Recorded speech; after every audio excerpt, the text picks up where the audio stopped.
Всем привет, с вами Миха. Сегодня я вам хочу рассказать про такой вот замечательный агрегат, который вы видите прямо перед собой на экранах сейчас. Это газовый камин Баллу. Смысл этого агрегата в обогреве помещения до 60 квадратных метров. На передней стенке этого камина вы можете видеть решетку защитную, под которой находится керамический теплообменник, на котором непосредственно горит газ. Здесь первая горелка, здесь вторая, здесь третья. На боковых стенках, на левой и на той правой, находятся ручки для переноски этого агрегата. Так, на верхней крышке мы видим инструкцию, которую производитель заботливо оставил для нас, чтобы мы не забывали, как пользоваться этим агрегатом. И также мы видим органы управления. Это кнопка, вернее ручка поворотная регулировки мощности горелок. Это кнопка рожь. Вы нажимаете на эту кнопку до появления запального факела там внизу.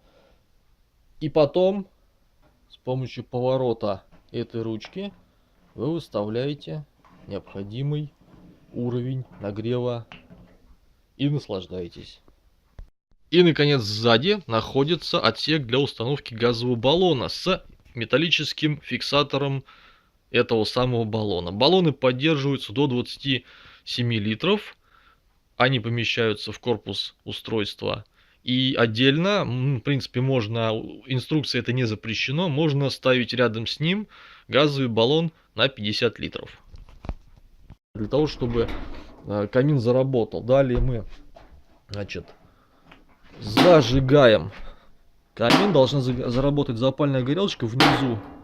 Вот, пошел процесс.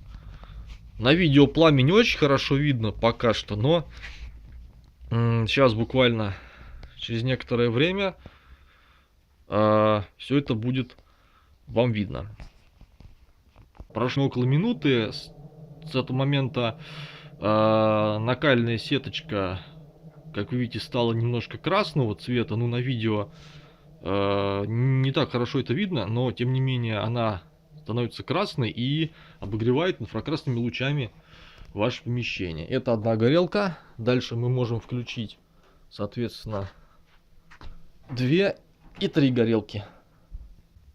Вот итого вы теперь прекрасно видите центральную горелку и работающие вторую и третью. Преимущество этого аппарата в том, что это газовый автономный камин. Теперь перейдем к недостаткам данного агрегата.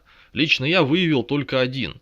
Непонятно, как нужно правильно крепить этот самый металлический фиксатор баллона. Дело в том, что если мы сначала устанавливаем баллон, а потом закрепляем его с помощью фиксатора, то вот эти крепежные винты, которые вы можете видеть там сзади, вот эти вот этот, и вон там снизу это 2, и здесь с этой стороны ровно то же самое. Их очень неудобно закручивать вот в таком вот положении. Сами понимаете, что это так. Соответственно, я не знаю, как на самом деле правильно. Может быть, этот фиксатор нужно устанавливать без баллона. И уже, когда мы его зафиксировали, баллон нужно здесь снизу устанавливать вот так вот снизу вверх. И потом к нему крепить газовый шланг. Но мне кажется, это тоже будет неудобно. Вот такой вот обзорчик каминчика, который я хотел для вас снять. Я надеюсь, вам понравилось. Кто-то найдет эту штуку полезной для себя, может быть, приобретет. Так или иначе, видос, если понравился, ставим лайк.